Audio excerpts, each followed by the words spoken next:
And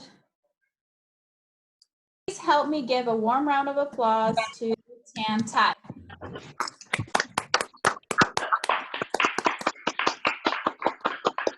Does anyone have a guess what those three components of a speech are? Anyone? Introduction. Gestures. Vocal variety. Vocal variety, yes. What else? Opener. Speaking clearly, pronunciations. Gesture. Gestures, okay, very good. So all very close. Let me give that to you. In the order of importance, you have body language, vocal variety, and then words. Now, why are we talking about these three components today anyway? What's the point? Anyone? Because we're online, we're on video. That's Each one has its effect. It helps us to connect with people, with our Get the audience. attention of the audience. Exactly, Aurora. Thank you. So capturing the attention of the audience and keeping them engaged. Now, speaking of attention, do you know what is the average human being attention span? 11 minutes. 7 3 seconds. seconds. Very close, Ilma.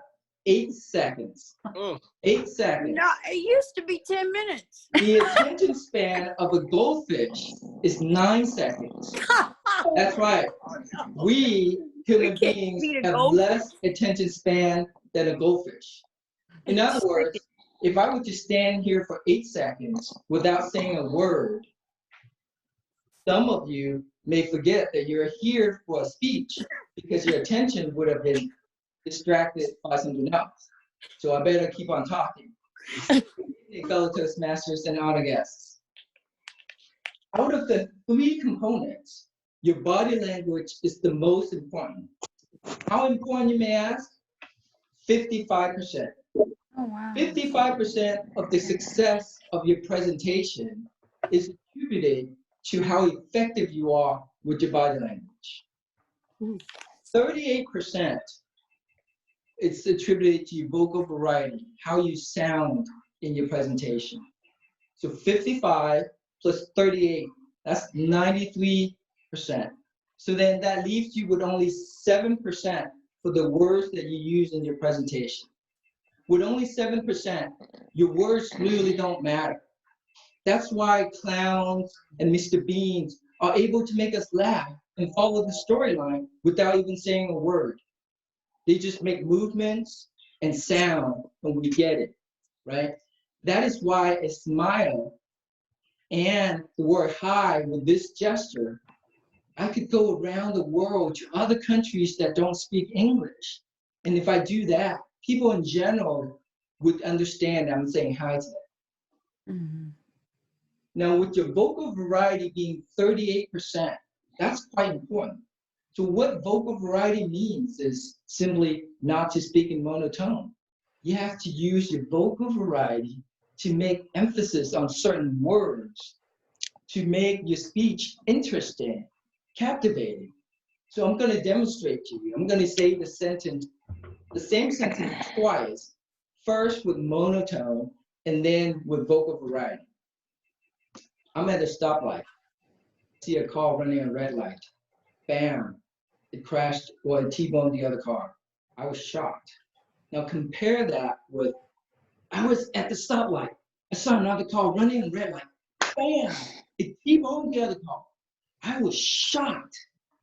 You see how by putting certain emphasis on certain words in your speech, you make that, you bring your story alive, give it vitality. That's, my friend, is vocal variety. Now with body language being 55%, let's dissect that a little bit. Let's understand what is included in body language. Body language includes your posture, your stance, your movement, your gestures, facial expression, your eye contacts, and then your attire. You want to dress for the occasion. Now, having a good posture is very important because shows your attitude about your speech. It gives you confidence. It gives you ability to breathe and project your voice. Don't stand like this, right? Don't put your hands like this.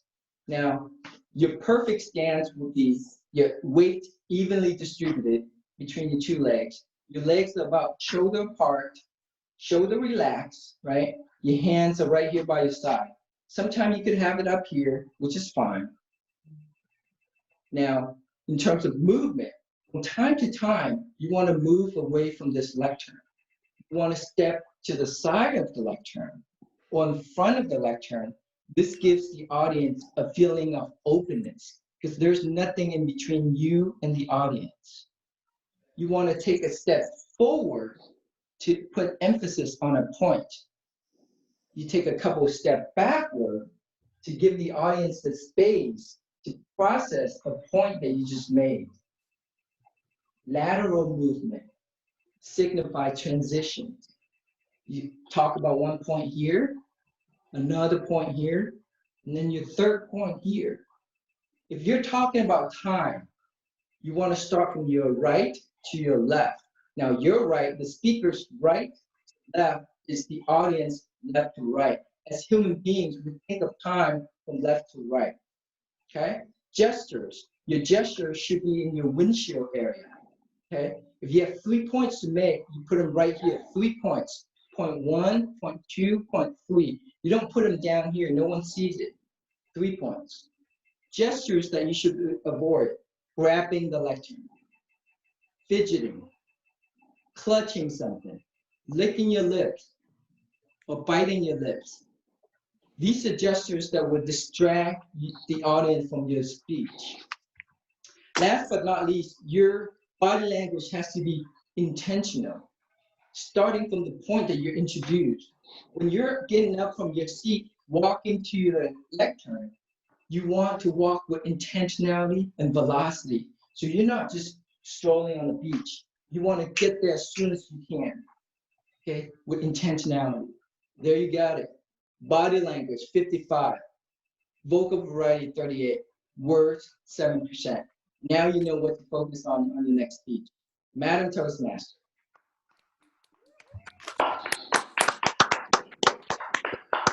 Yeah.